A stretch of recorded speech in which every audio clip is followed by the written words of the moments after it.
वहां उन शोला निकालने वाली मछलियों को समंदरी बैलों से बांध दिया गया था ताकि टीम्पों का काम दे। महल की घरदारी का इंतजाम पुराने के क्रोहे के सुपुर्द था, जो अंदर बाहर बराबर भरते रहने और सफाई सुथराई वगैरह के काम इस कदर मुस्तैदी के साथ अंजाम देते कि सैकड़ों लौंडियां बांधियां भी ना कर सकती, क्योंकि सोने के अलावा वो हर वक्त कुछ न कुछ किए ही जाते और एक लम्हे के लिए भी खाली ना बैठते कि क्रोहे की निहायत खूबसूरत और निराली वर्दियां बनाई गई थी। उनकी पुश्तों पर खुशनुमा रंगों का समंदरी सब्जा उगा दिया गया था। उन्हें अपनी तमाम उम्र में कभी ऐसा अच्छा जमाना नहीं मिला था। इसकी पुरानी जिंदगी बदल गई थी। वो आदमियों को चिमटना और शरारत करना कतई भूल गए थे। परियों की तरबियत ने उन्हें पहले से बहुत बेहतर बनाया था। महल अब हर तरह से आरास्ता और नए बादशाह के काबिल हो गया था। आखिरकार बादशाह सलामत आए और अपने साथ मलिका को भी लाए। तमाम परियां खुश थीं।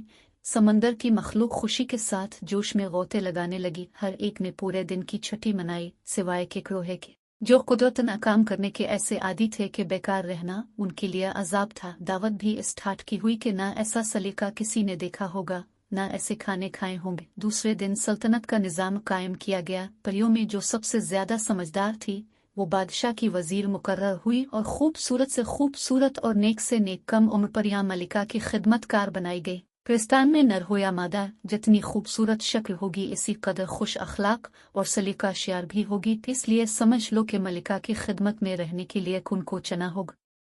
बादशाह और मलिका को वहाँ जितने एक बादशाहत में काम हुआ करते हैं, अंती ही यहाँ भी काम थे। वो अपनी अमलदारी में दौरे करते कि कहीं कोई एक दूसरे पर जुल्म तो नहीं करता। बड़ी देखभाल ये करनी थी कि जालिम शार्क और अज़ू मछलियाँ ज़ईफ और कमज़ोर मछलियों के साथ तो शरारत नहीं करती, या दूसरी मखलूक का हद से ज्यादा तो खून नहीं करती। समंदर के अजदह अपने आप से बाहर नहीं होते। कुंडली टंडली मारकर दूसरों का रास्ता तो नहीं रोक लेते। इन बातों के सिवा ये काम भी था कि जानवरों के झगड़ों का तस्फिया करें और परियों में से जो काम में सुस्त हो या शरारत करे इसको सजा दें। अच्छा, उनकी सजा का क्या तरीका था? परियों समंदर की मखलूक को वो सजा किया देते। शरीर परियों को ये सजा मलती कि रात को ऊपर समंदर के किनारे जाना और सुनहरी रेत हर अपनी सहेलियों के साथ खेलना कूदना, चट्टानों पर बैठना, अपने बालों में कंघी करना और गाना बजाना बंद, पानी के अंदर पड़ी तरसा करें। बदजात जानवरों की यह सजा होती कि वो कुछ अरसे के लिए केकड़ोहे का हाथ बटाने पर मजबूर कर दिए